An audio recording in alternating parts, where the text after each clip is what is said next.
अच्छा, कंपास आपके पास ओपन है 5 सेंटीमीटर का, तो आपने ये कंपास को 5 सेंटीमीटर ओपन करने के बाद बी पॉइंट पे कंपास को रख के आपने एक आर्क लगा लेनी है इस तरह से। ये आपके पास बी पॉइंट पे रख के एक आर्क लगा ली गई विच इज़ 5 सेंटीमीटर।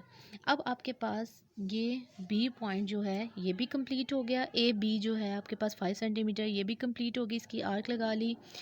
और बी सी जो है आपके पास 6 सेंटीमीटर, इसकी हमने लाइन सेगमेंट जो है वो ड्रॉ कर ली। अब आपके पास एक साइड जो है वो आपके पास लेफ़्ट रह गई है विच इज़ ए सी। तो देखें सी तो आपके पास ऑलरेडी पॉइंट गिवन है ना, अब सी पॉइंट गिवन है तो आपने उससे जो है ए पॉइंट जो है वो कंस्ट्रक्ट कर लेना है। तो आपने क्या करना है कि सी से ए बनाने के लिए, ए सी साइड बनाने के लिए आपको कंपास को कितना ओपन करना है 5.5 सेंटीमीटर। अब देखें with the help of scale आपने कंपास को 5.5 ओपन कर लेना है। देखें 0 से 5 तो ऑलरेडी आपके पास ओपन है, तो आगे ना आपने स्मॉल 5 लाइंस, ये जो आगे आपको दी गई है ना स्मॉल 5 लाइंस, क्योंकि 5.5 है ना, तो 1 2 3 4 5, तो ये हो गया आपका 5.5 सेंटीमीटर। अब आपने पॉइंट सी पे रख के एक आर्क लगा लेनी है 5.5 सेंटीमीटर की। अब देखें आपने देखा है कि ये दो आर्क्स आपस में एक दूसरे को इंटरसेक्ट कर रही हैं, ठीक है। कौन से पॉइंट पे? जो इन दोनों में कॉमन पॉइंट क्या है? ए, क्योंकि बी तो ऑलरेडी पॉइंट था, सी भी पॉइंट ऑलरेडी था, तो इन दोनों में जो कॉमन पॉइंट है वो क्या है? ए, जिस पॉइंट पे ये दोनों आर्क्स आपस में एक दूसरे को क्या कर रही हैं? इंटरसेक्ट कर रहे हैं। तो आपने इस इंटरसेक्टिंग पॉइंट को हाईलाइट कर लेना है। हाईलाइट करने के बाद अब चूँकि हमने ट्रायंगल बनानी है और साइड्स बनानी है, तो आपने इस पॉइंट को ज्वाइन कर लेना है। पॉइंट का नेम क्या है? ए को ज्वाइन कर लेना है बी से, और हमने क्या किया, ए को ज्वाइन कर लेते हैं सी से, या सी को ज्वाइन कर लेते हैं ए से। तो आपके पास ये जो है आपके पास ट्रायंगल कंस्ट्रक्ट हो गई। कौन सी ट्रायंगल? जिसमें आपको 3 साइड्स दी गई थी। अब हम इसकी मेजरमेंट लिख लेते हैं कि हमने बी बनाने के लिए कितने सेंटीमीटर कंपास को ओपन किया? 5 सेंटीमीटर। और ए सी बनाने के लिए कंपास को कितना ओपन किया? 5.5 सेंटीमीटर। तो इट्स मीन आपके पास ये एक ट्रायंगल कंस्ट्रक्ट होगी। ट्रायंगल का नेम क्या है? A B C. Triangle having 3 side. First side is AB which is 5 centimeter, second side is AC which is 5.5 centimeter, and the third side is BC which is 6 centimeter. अब आपने जिस तरह से triangle को construct किया है, जो जो स्टेप आपने यूज़ किए हैं उस स्टेप को आपने इंग्लिश में लिख लेना है। तो स्टेप 1 में सबसे पहले जो हमने क्या किया, हमने सबसे पहले एक लाइन सेगमेंट जो है वो ड्रॉ की। तो आपने सिंपल लिख लेना है, draw a line segment measurement B C which is 6 centimetre. तो हमने ऐसा ही किया था ना कि सबसे पहले हमने लाइन सेगमेंट ड्रॉ की थी, और लाइन सेगमेंट का नेम क्या था? जो ये वाली लाइन सेगमेंट थी measurement B C which is 6 centimetre. तो वो एज़ इट इज़ जो है ना आपने लिख देना है। फिर सेकंड हमने क्या किया था, हमने एक आर्क लगाई थी, आपको याद होगा हमने एक आर्क लगाई थी 5 सेंटीमीटर रेडियस की। कौन से पॉइंट पे रख के? बी पॉइंट पे रख के। ऐसा ही किया था ना, तो आपने उसी तरह से लिख देना है, draw an arc of radius 5 centimetre from point B.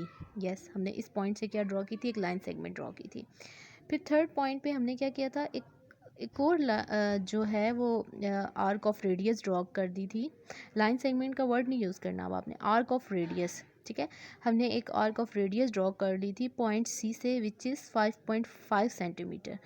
तो आपने क्या कर देना है, थर्ड पॉइंट लिखना है, draw another arc of radius 5.5 centimetre from point C. हमने सी पे रख के एक आर्क ड्रॉ कर ली थी, arc of radius which is 5.5 centimetre. कौन से पॉइंट से? सी पॉइंट से। तो एज़ इट इज़ जो है हमने उसी तरह से लिख दिया।